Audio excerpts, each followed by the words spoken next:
Classmate. Classmate. Vipi? Konka. Swali. Ndio umekuwa afande siku hizi? Kama kawaida. Mrefu. Maisha yanabadilika. Umekuwa naona una mtoto. Abujubuju. Konka, bwana hujaacha makuzi yako. Wewe mko serious shemeji yako. Usi mwanafunzi? Sana gharama. Chips yai. Na simu umemnunulia kabisa?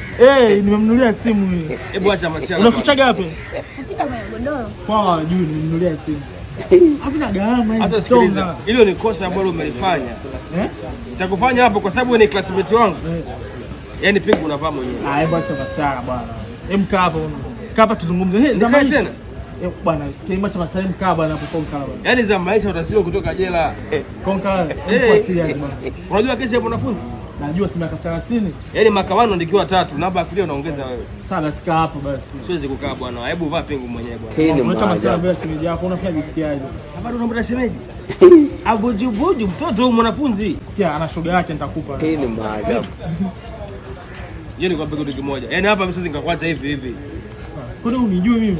La kujua ndio. Tumesoma wote. Kusoma wote sio issue. Na sio naenda wote asubuhi. Tumeenda wote shule asubuhi lakini sio kutembea na wanafunzi. Si ulikuwa unachelewaga namba, mimi nakupambania nakwambia umewahi namba. Na mimi nakupambania uwahi namba jela. Shika vaa pingu mwenyewe. Acha bwana mambo yako. Mbona nikazia mwanangu? Vaa pingu bwana, jivalishe pingu mwenyewe. Konka basi sikia hii ndio ya mwisho. Hakuna ya mwisho.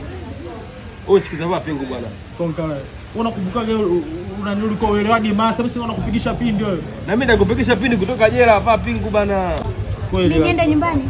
Uende nyumbani wapi? Na tunaondoka na wewe mpaka kituo cha polisi. Wewe vaa pingu na kupeleka mwenyewe. Wewe vipi wewe? Na ipi si utaikuta huko, ukitoka jela utaikuta kwangu.